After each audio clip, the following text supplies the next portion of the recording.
Have you ever wondered how those illegal streaming sites seem to just materialize out of thin air? Well, today, we're not just guessing. We're actually cracking open a secret playbook.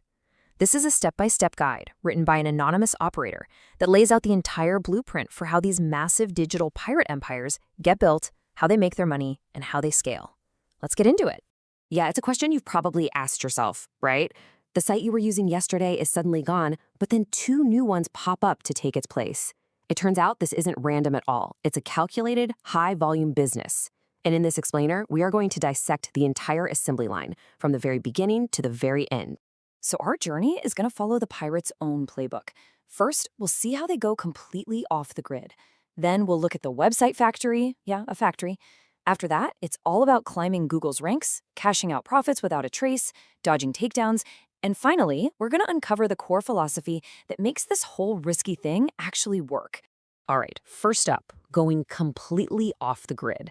According to the operator who wrote this guide, this isn't just a good idea. It is the absolute most critical first step.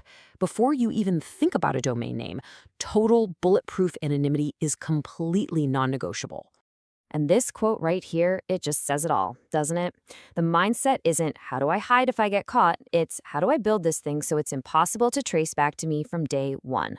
For these guys, operational security or OPSEC is everything. So how do they actually pull this off? It's a two-part system. First, they layer their privacy. Think of it like wearing a mask under another mask.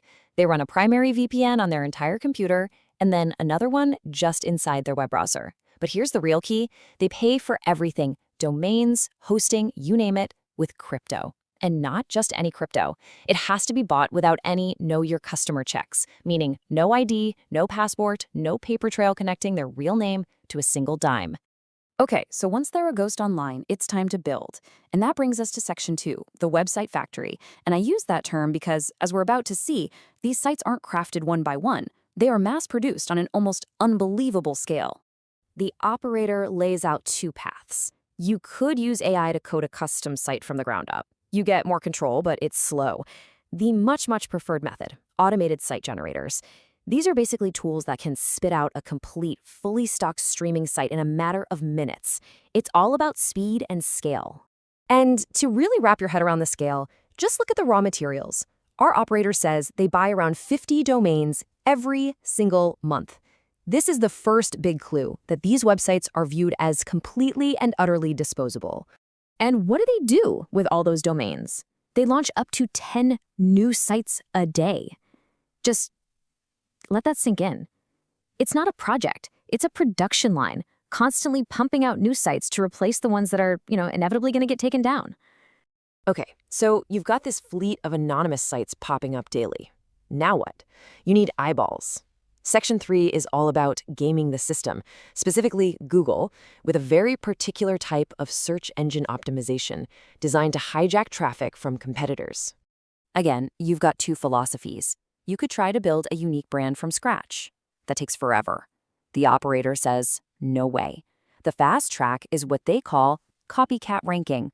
You intentionally make your sites look and sound like already popular pirate brands, like F Movies or Wenju3 Movies, so you can just siphon off their search traffic. And this quote from the guide just lays the strategy bare. They're not trying to rank for a huge term like Watch the Dark Knight. No, they're targeting what's called a long-tail keyword, a super specific phrase that actually includes their competitor's brand name. They are literally intercepting people who are already on their way to a different pirate site. It's brilliant in a way. And this isn't just luck, it's a technical recipe. Every single site gets a full XML sitemap that's basically a roadmap for Google. The movie pages all use something called schema markup, which is just code that tells Google, hey, this page is about a movie, here's the director, here's the year. The titles follow a very strict formula, and they get a handful of really strong backlinks to give them a little boost of authority right out of the gate. So, the sites are live, the traffic is flowing, now for the part everyone cares about. Section 4, cashing in. This is where we see how they turn all those clicks into crypto, and then how they wash that crypto until it's clean cash. The guide points to these specific ad networks, and you'll notice they all have one thing in common. They pay out in crypto. Anonymity is key. The author even says that, officially. Some of these networks don't allow piracy, but, and I'm quoting here, if you have traffic, they will approve your account instantly. Now, cashing out the big money, this is where it gets really wild. It's not just one step, it's a whole laundering chain designed to completely break the trail. So the ad money first goes to a decentralized wallet, not tied to any identity. Then it goes to an exchange that doesn't ask for an ID. From there, it's swapped for a privacy coin like Monero, which is designed to be untraceable. Then that Monero is sent to a second, completely different anonymous exchange, swapped back to a stable coin, and only then is it considered clean enough to withdraw as actual cash. So they're making money. But there is a huge, constant threat looming over the entire operation. Which brings us to Section 5, dodging takedowns. Because to make a profit, you have to stay online. And that means playing a relentless cat-and-mouse game with copyright holders. The main enemy here is the DMCA takedown notice. For these sites, it's never a question of if a takedown will come, it's just a matter of when. And what's really important is that the operator knows most of these notices are sent out automatically by bots. So how do you fight an army of bots? Well, you get clever. You can do things like disguise your homepage to look like a generic search engine, so it's not immediately obvious what it is.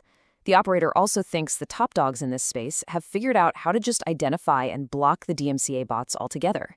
And interestingly, the battlefield is always shifting.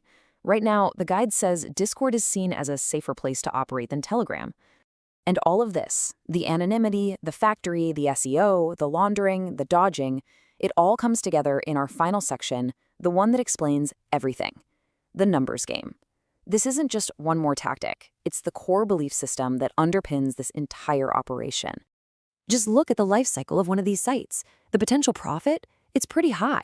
The operator talks about $5,000, even $10,000 from a single winning site, but its expected lifespan is incredibly low. These sites are designed to, in his words, burn fast, because the risk level is always at maximum. And this quote from another user in the same discussion just nails it. It's the whole philosophy in one sentence. You don't build one perfect website and try to protect it. You have to go in knowing you're going to lose most of your assets right from the start. So the real strategy, the big takeaway here, isn't about perfection. It's about overwhelming volume. You launch a massive portfolio of sites, fully expecting most of them to get nuked almost immediately.